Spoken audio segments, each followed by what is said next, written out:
Bien, dans ce tuto, nous allons aborder l'offre et la demande. Rose Friedman, la femme de Milton Friedman, disait qu'un perroquet ferait un très bon économiste. Il lui suffirait d'avoir à répéter offre-demande. Problème du chômage? Offre-demande. Problème des prix de l'immobilier? Offre-demande. Un krach boursier? Offre-demande. L'offre et la demande déterminent les prix de ce qui régissent tous nos comportements. Et comprendre comment sur un marché se forment les prix, c'est juste incontournable. Pas de prérequis dans cette vidéo, on va y aller pas à pas et d'ici un petit quart d'heure, vous saurez exactement comment fonctionne le modèle de l'offre et de la demande. Une précision cependant, je viens de parler d'un modèle de l'offre et de la demande. Un modèle, c'est une représentation un peu abstraite de la réalité, ce n'est pas la réalité, c'est une sorte de maquette, une sorte de paire de lunettes qui permet de mieux voir. Ça n'est pas la réalité. Et donc, ce que l'on va présenter ici, c'est juste le modèle de l'offre et la demande. Vous êtes prêts? Alors c'est parti.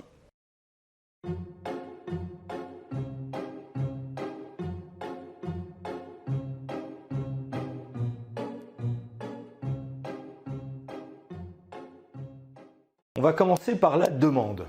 De quoi dépend la demande qui émane des consommateurs? Eh bien, dans l'analyse économique, on va retenir 4 variables principales. La première, ça va dépendre des prix. Effectivement, on va voir comment ça fonctionne, mais la demande va être plus ou moins grande selon les prix du marché. La deuxième variable, il s'agit des goûts. Il est clair que s'il n'y a aucune appétence des consommateurs pour un produit ou pour un service, ça va interférer avec la quantité demandée sur le marché.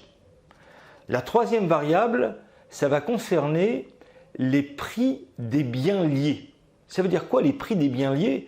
Ça veut dire par exemple que lorsque on regarde la demande des ordinateurs, par exemple, des ordinateurs portables à la maison, le prix des biens liés, là d'un bien complémentaire, le prix des logiciels va conditionner la demande. Ça peut être également la demande de voiture qui va être conditionnée par le prix de l'essence, parce que l'essence, c'est un bien lié, en l'occurrence, un bien complémentaire avec la voiture.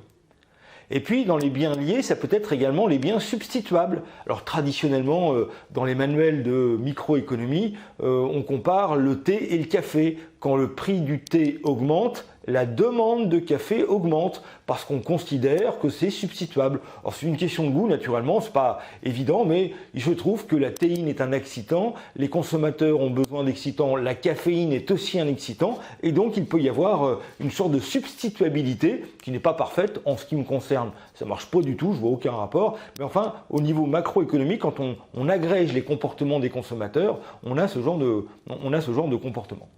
Et puis la quatrième variable qui va conditionner la demande des consommateurs, c'est le revenu, la quantité d'argent qu'ont les consommateurs dans leur poche. Il est clair que si le revenu est nul, ça va forcément conditionner la demande des consommateurs.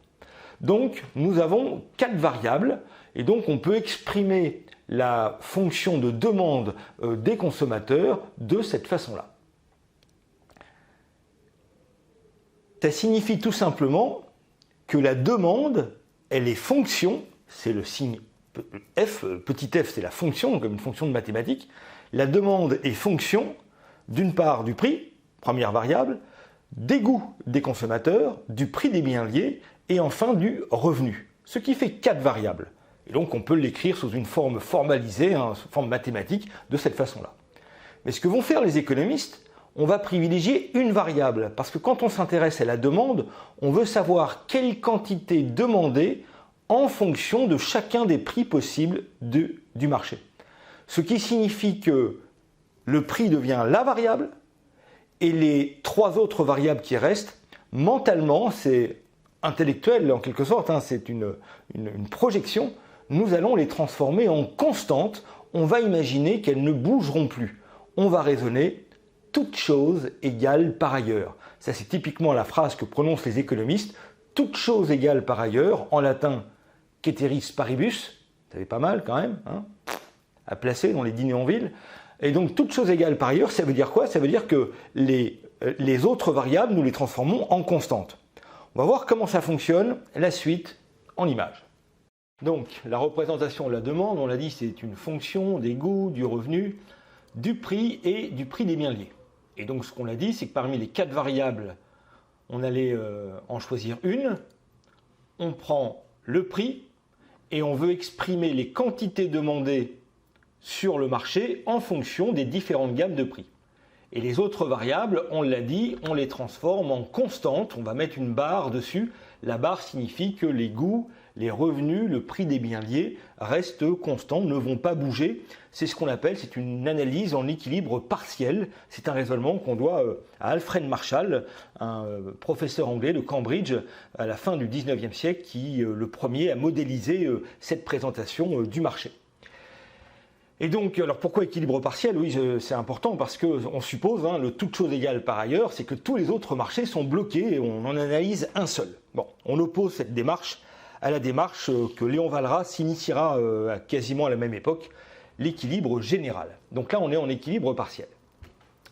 Et à partir de là, le raisonnement il est assez simple. Si le prix proposé par le marché, ici, est très bas, vous voyez, sur l'axe des ordonnées, je suis plutôt bas.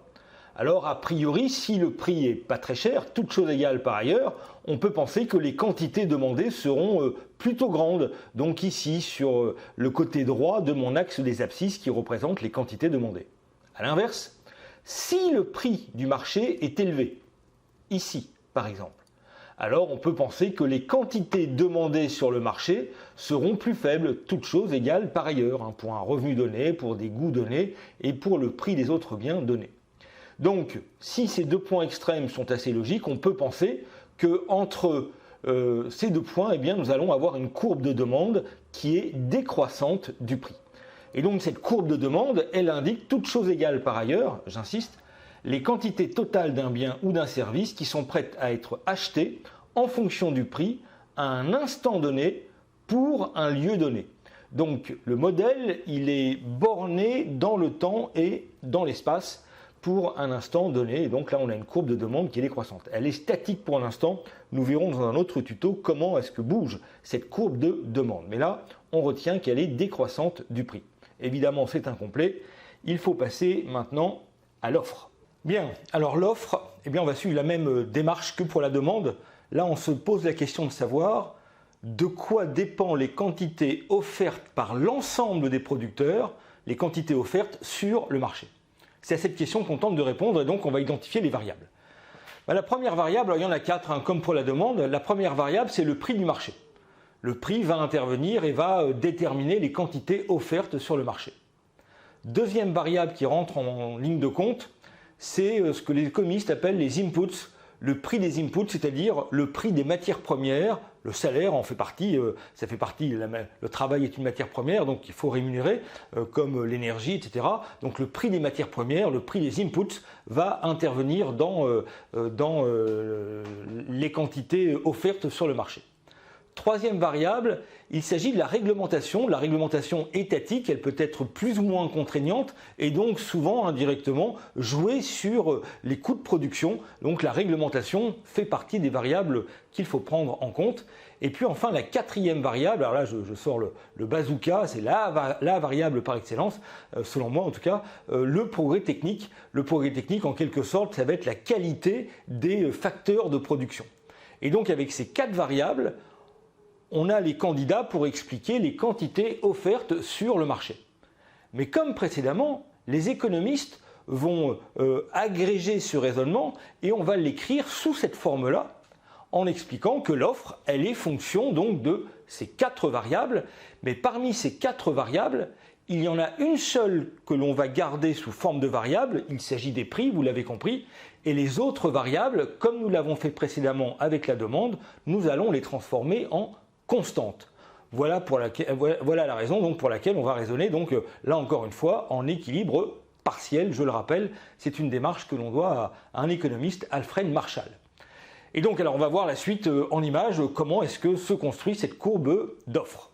Donc comme on vient de le voir, je prends les variables un peu dans le désordre. Là, l'offre, elle est fonction du prix des inputs, du progrès technique, du prix, du marché et de la réglementation.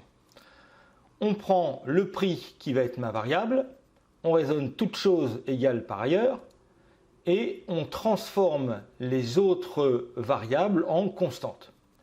À partir de là, on va voir quelles sont les quantités offertes sur le marché, les quantités globales, pas les quantités d'une entreprise, on parle d'un marché global.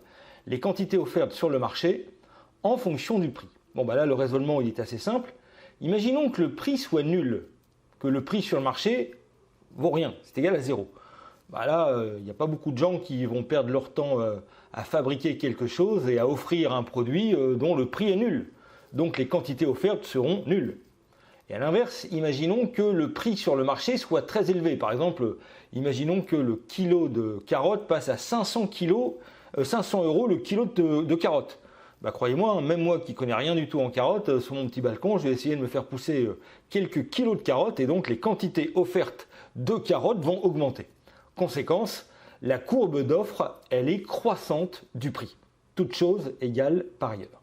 De même qu'on l'a vu pour la demande, la courbe de demande est décroissante, la courbe d'offre est croissante.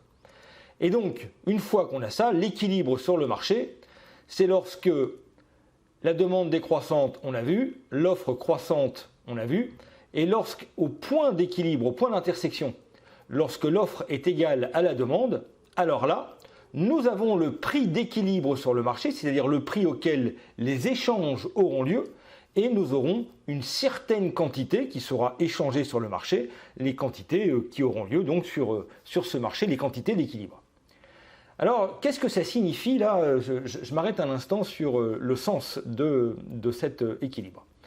Le prix d'équilibre, ça signifie que tout demandeur qui est prêt à payer le prix du marché sera servi. C'est-à-dire qu'il ne sera pas rationné. Et d'autre part, ça signifie que tout offreur qui est prêt à vendre au prix du marché arrivera à écouler sa production. Et donc, alors évidemment, ça signifie que pour le demandeur, celui qui n'a pas les moyens, celui qui n'a pas un revenu assez grand et qui ne peut pas payer le prix du marché, là, celui-là, il sera rationné, très clairement. Donc ça ne veut pas dire que tout va bien, Madame la Marquise, avec un prix d'équilibre. C'est pas que le prix d'équilibre n'assure pas le bonheur sur Terre, pas du tout. Si le prix est trop élevé, eh bien, il y a toute une partie de la demande qui sera rationnée et toute une partie des producteurs qui tout simplement ne seront pas rentables à ce prix. Pensez par exemple dans le secteur textile, la baisse du prix des produits par l'augmentation de l'offre et notamment des produits d'importation chinois, a provoqué une baisse des prix et a provoqué une tas de faillites d'entreprises. Donc, encore une fois, il n'y a pas de prix. Un prix d'équilibre n'est pas forcément le prix idéal, c'est le moindre pire, c'est le moindre mal, si je puis dire. Donc là, on a ce prix d'équilibre. Bon, donc une fois qu'on a ce modèle, ça permet de comprendre, et je vais terminer là-dessus, il arrive que dans les économies de marché, on soit confronté à ce genre de graphique. C'est-à-dire, sur l'axe des abscisses, on voit l'échelle du temps, donc là ici ça va de 1987 à 2012, et on voit ici sur l'axe des ordonnées le prix. Et donc on voit c'est l'évolution du blé tendre en France en euros courants. Et donc ça signifie quoi? Ça veut dire que quand on voit un prix qui bouge, eh bien ce qu'il faut considérer, c'est que si on regarde ce prix-là, par exemple en janvier 93, le prix du blé tendre était à 175 € la tonne, eh bien ça signifie que ce point très précis, il correspond à l'intersection d'une offre et d'une demande. Et donc, comme les prix bougent, ça signifie que l'offre et la demande bougent en permanence. Et comment est-ce qu'elles bougent? Eh bien c'est précisément ce que nous allons voir dans un prochain tuto, puisque les variables que nous avons transformées en constantes, dans la vraie vie, ce ne sont pas des constantes. Dans la vraie vie, il n'y a pas de constantes, il n'y a que des variables. Les goûts des consommateurs changent, le progrès technique change en permanence, et donc au total, l'offre et la demande, ces deux courbes que nous avons vues, dont nous avons vu la construction, elles vont bouger, et c'est ça qui va expliquer les fluctuations des prix. Bien, on en a terminé avec la présentation de ce modèle, l'offre et la demande. Il n'est pas certain que le perroquet dont parlait Rose Friedman se soit véritablement trompé. On va voir dans les tutos qui suivent que beaucoup de phénomènes peuvent s'expliquer effectivement en répétant offre-demande. Ça serait un peu léger quand même pour des étudiants de tout résumer à offre-demande. Il y a quand même un développement à faire derrière l'offre et derrière la demande. Mais ce n'est pas totalement idiot. Ce perroquet ferait un très bon économiste. Merci de votre attention. On se retrouve pour un prochain tuto.